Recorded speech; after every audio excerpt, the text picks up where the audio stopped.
Sup losers, today we'll be talking about which is quite possibly the worst movie I've seen this year, which is crazy considering all the comments I see online about this movie praising it for like its tone and character portrayal. As strange as the Poughkeepsie Tapes is, it is a gem.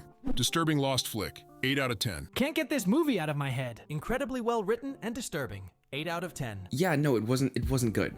If you're new here, my name is Zoe and I do a weekly series here called where I talk about whatever series I watched on Tubi last week. Anyway, the Poughkeepsie Tapes is a found footage horror film directed by John Eric Dowdle, and it's basically about a serial killer who records all of his crimes on VHS tapes. Now, this movie had a really troubled release, which is why many have called this a lost film. Basically, it was originally slated to be released by MGM in theaters way back in 2008, but for some unknown reason, they pulled it from release. Then, 6 years later in 2014, the movie was released for a single month on video on demand. Then, in 2017, the movie was released to DVD. And now, the movie is on Tubi, so I get to talk about it. And given how graphic and quite frankly bad this movie is, I'm not surprised at how hesitant MGM was to release the movie, which we'll get more into detail here in a moment. The film takes kind of both a mockumentary and found footage approach, and these are two of my favorite genres. Like, I love indie found footage horror films. Like, VHS, absolute banger. VHS 2, absolute banger. VHS 3, less of a banger. I also love mockumentaries. Like, one of my favorite shows ever would have to be the Netflix show called American Vandal, and if you haven't seen this show, pause this video right now, open Netflix, and binge the first season. My audience retention be damned. The director of the Poughkeepsie Tapes directed a movie that I liked way back in the day called Quarantine, and that's this zombie movie that has nothing to do with COVID, by the way, and that movie was actually good. Like, I don't even like zombie flicks like that, and this was actually like a good movie. And that makes it all the more wild that the Poughkeepsie Tapes were released a year beforehand, and this movie is just so much worse. Y'all need to stop recommending movies where the main horror element is just gratuitous violence against women. Yeah, that sounds about right. So the movie opens up like most documentaries. Characters and people close to the events are setting the scene in their own words. And since this is a crime mockumentary, that's going to be, you know, detectives, police, and victims of the crime. And all of them are talking about a murderer who documented every single one of his crimes in the form of a collection of VHS tapes. Going into this movie, I didn't know if it was real or fake. And in my opinion, the best mockumentaries are the ones where you can't tell if it's real or fake. Again, if you haven't seen American Vandal, please watch it. It's so good. Anyway, everyone is talking about the tapes and how everyone who watched the tapes suffered some sort of like mental strain from like viewing the horrendous things on the tape. In fact, the guy who was like archiving these was like, yeah, my wife accidentally saw one of the tapes and she wouldn't touch me for a year after that, which is, a weird reaction for a number of reasons, but people deal with trauma in different ways, I guess. Everyone's kind of setting the scene, saying how horrific his crimes were, saying that like, oh, this is one of the worst cases of, serial killers in history, blah, blah, blah, blah. It's a mockumentary, of course, so the movie starts to show us some of like the tapes he recorded, and that's when we get into like the meat of the movie, so to speak. The first crime we actually see is the killer walking up to this little girl and being like, hey, how are you? And she's like, I don't like talking to strangers. And then he kills her. None of these killings are very realistic because I sincerely doubt that her parents didn't see her, someone in the neighborhood didn't see her. It's like you walked up to her house in broad daylight. Like, I feel like that's not how that works. And it's just like, a regular documentary, because after this, there are a couple interviews of people close to the crime, and everyone is like, describing the events and what happened. And this is basically what the movie is. The killer will go up to somebody, kill them, then there'll be a couple interviews about like what people think about the killing and his MO and all these things, and that together makes up essentially the first half of the movie, and I don't like it for a number of reasons, but we'll get to that later. This guy's murder spree, all of his victims consist specifically of girls and women, because of course they are. The only time he ever kills men or does anything to men is to get to their girlfriends, which is, to be expected from this kind of movie. From now on, I'm going to call the killer Joe because I don't like saying the killer, and Joe sounds like Joe from You, so I'm just gonna call him Joe. So after a few of these killings and interviews, Joe goes and infiltrates somebody's house while they're home. So it is a 19-year-old girl and her boyfriend, and her parents are out for the weekend, and he just kind of sneaks into their house and records the entire thing. And I will say this, out of every scene in the movie, this is probably my favorite part. The way it was shot and the way it was executed felt necessary. I feel like this scene in the movie really captures that like uneasiness and that like fear of like, what if someone's in my house? But this is definitely the only scene that I liked in the movie. And even then, I've seen movies that handle like the whole home invasion thing better. The movie I said earlier, VHS, has literally the same beat for beat where somebody is recording a home invasion.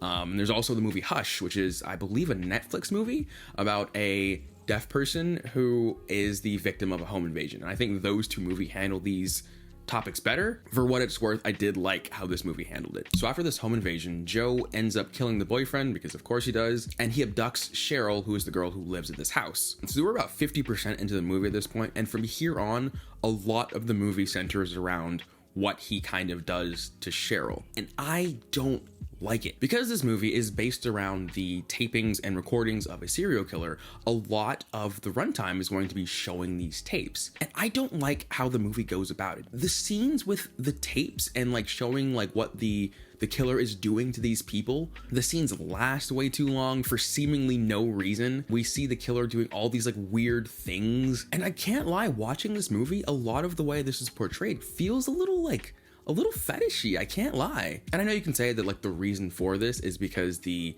murderer was making it for that purpose. But like, this is supposed to be a mockumentary. If we take a step back and think about this as like a real life doc, then I'd be mad at the editor for showing so many of these tapes. It's like the Logan Paul suicide forest thing, but this is much worse considering this is several people. And these like torturous scenes followed by interviews of like the killer's MO is basically what continues happening up until the last maybe 20 minutes of the movie. At this point, the police are able to find Cheryl, not because they tracked the killer down, but because the killer kind of like gave her to him, and she is now completely destroyed mentally and physically. She also has Stockholm syndrome, because of course she does, and she starts talking about how she wants the killer or her abductor to kind of take her away again and them to, you know, run off together into the sunset. It's just, dude. Anyway, shortly after this, Cheryl dies, and the killer robs her grave and, you know, takes her body. And that is the Poughkeepsie Tapes. It is a torture porn movie, and honestly, I can't say it's much more than that. The thing is, I've seen too many good examples of horrific things being shown to drive home how horrific these things are, to really give this the benefit of the doubt. Like I've just seen better. Now, before I get to, you know, more thoughts I have on the movie as a whole, I want to talk real quick about the effects, because the special effects in this movie were a decision. This movie is supposed to be a found footage mockumentary. So, you know, with a lot of found footage films, it is edited in a way to make it look like it was filmed by an amateur filmmaker. A lot of times, fun fact, newer filmmakers will do kind of found footage movies because they are amateur filmmakers, and it's a way to like kind of make a movie and get away with making a lot of mistakes. So just a hack for you if you ever want to become a filmmaker. The thing about this movie is that it's edited in a way that makes it look worse than what an amateur filmmaker would make. Like if I want to do a VHS tape kind of look, I would probably just like slap on a filter and call it a day, maybe add some camera shake, and look, you got a VHS tape. You can literally do this on your phone these days. But these guys constantly like overdo it. They add like tons of interference and all these weird color changing artifacts, and like they just completely deep fry the footage. That's not how that works. It's like, I don't know, this is like autism video person brain, I guess. Found footage does not look this bad unless you try to make it that bad. And I know that technically you could say that, oh, the abductor was the one who edited the footage so it would look like that because he's edgy and all this stuff. But honestly, like from a movie making perspective, I honestly just found it kind of distracting. I found it to be like completely unrealistic and weird. Also, like another one of like the creative decisions that I found really weird is that for a lot of the interviews, there's this weird like chuck angle where it's like, you know, it's at a 45-degree angle. Look, I know it's normally called a Dutch angle, but me and my friends recently rewatched Gossip Girl, and in Gossip Girl there are lots of scenes where Chuck Bass would have like a really dramatic scene and it would always be at this angle. So like me and my friends call it like a Chuck angle instead of a Dutch angle. It's like, it's funny. there was CCTV footage and it was the same thing where it's like, that is not what a CCTV looks like. But I don't know, maybe this bothers me more because like I'm a camera nerd and like I just you know, whatever. I can honestly say that this movie was horrible. It was really bad, and not because of the effects or the acting, because the acting was very bad, or the premise or any of those things. The premise is actually kind of cool. As far as execution goes, it's like, where do I start? Obviously, the biggest thing that I can complain about is how violent this movie is. Like, as a disclaimer, I'm not the biggest violence enjoyer. Like, I don't mind it, but like I don't seek violence out. And I'm definitely not going to like say a movie is bad because it has violence in it. But I will say that a movie is bad based on what it uses that violence to say. And the Poughkeepsie Tapes says absolutely nothing with its violence, except, you know, murdering is sexy and you can be like a hot dom daddy type beat. It's fucking weird, dude. Like I said earlier, it feels like somebody just got their torture porn movie funded and financed and then tricked the whole group of people into, you know, watching. Honestly, the fact of the matter is I've seen way too many shows that depict violence in a way that's much more like tasteful than this movie is. Like, not to make a pun, but like a huge example that I can think of is NBC's Hannibal. It's a TV series about Hannibal Lecter, a series about a serial killer and like the horrific things that it does. The show gets pretty graphic at times in the things that it depicts and that it shows, but there it feels like it shows just enough to really drive home how horrible it is, and at the same time not revel in it, if that makes sense. It's like, I don't know, with the Poughkeepsie Tapes, it's kind of like every one of like the torturous horror scenes, it felt like the movie was patting itself on the back for like showing that kind of thing. It just left a bad taste in my mouth. I don't like how it was handled. Yeah, no, I feel like this kind of movie is just not good. It just wasn't. I feel like this would not have been a good movie to release. I kind of agree with them taking it off, but I really don't understand why people think this movie or why people say this movie is as good as they do. I think, like I said earlier, I think it's probably because it had such like a troubled release schedule. It's like a if you know kind of movie. Even within that, right? If you hear the premise of this movie and you kind of like go out of your way to find it and watch it, yeah, okay, you're probably gonna like it because like you're an interesting enough individual to seek this kind of movie out. Yeah, you're probably gonna like it. But once it's released to like the general masses and the general public, it's like, dude, what is this? You know? Also, another point, literally even on the Wikipedia page that people talk about in context of this movie is how it doesn't do very much to kind of talk about the reasons why the killer does the killing. I have mixed feelings about this, right? Because on the one hand, I don't think a movie needs to go into like bar for bar what the MO of the villain is. I don't think that's always necessary. But at the same time, the fact that this movie didn't include it kind of makes you feel like, okay, what was the point of this movie? It's not a character study into, you know, a deranged individual like, you know, like Joker is, right? It feels like the only thing the movie has to offer is it's like torture porn scenes, and it's like you only want to watch a movie if you want to be like, oh my god, he's doing that. I don't know, if you like the movie, cool.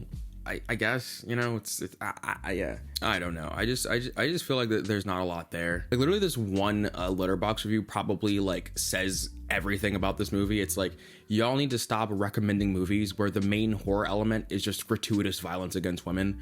And I agree 100%. There's one moment in this movie where the people being interviewed get mad about 9/11 happening, not because they're sad about 9/11, but because they were angry that the news wouldn't cover their own stories because the news was too busy covering 9/11. Like, that is another part about this movie that I forgot about. Little things like that throughout the movie. Like, it says that the film doesn't really, it's kind of tasteless, and it kind of like pushes everything to the side for the sake of showing whatever it is this movie wants to show. And I'm probably explaining this very bad, but it's like, I don't know, everyone who, like, a lot of people in the comments are saying like, oh, this is the most realistic found footage film since Blair Witch Project. Absolutely not. As someone who loves found footage, it's like I can watch the Blair Witch Project and be like, okay, like, sure, that's like, I'm not the biggest fan, but I can watch it and be like, okay, that's believable, that's fully believable, you know? This movie was not at all. There's so many things that take you out of it. The acting was so bad. I honestly think that the acting being as bad as it was part of why I think it's so weird, because like the lead guy who plays like dom daddy killer or whatever. Like, he comes off so cringy that it makes the movie like hard to watch. So anyway, that's the Poughkeepsie Tapes. Yeah, thanks for watching. So I want to do this thing where at the end of all of my videos, I want to recommend a small creator that I like that I think you should check out. And this week I would like to recommend my friend Raquel. She does movie reviews and she does nail art related to the movie that she watches. It's actually really cool. Definitely give her a shout. Check out her videos, and yeah, thank you for watching this video, and I hope you have a wonderful rest of your day. Bye. Fuck the Poughkeepsie Tapes.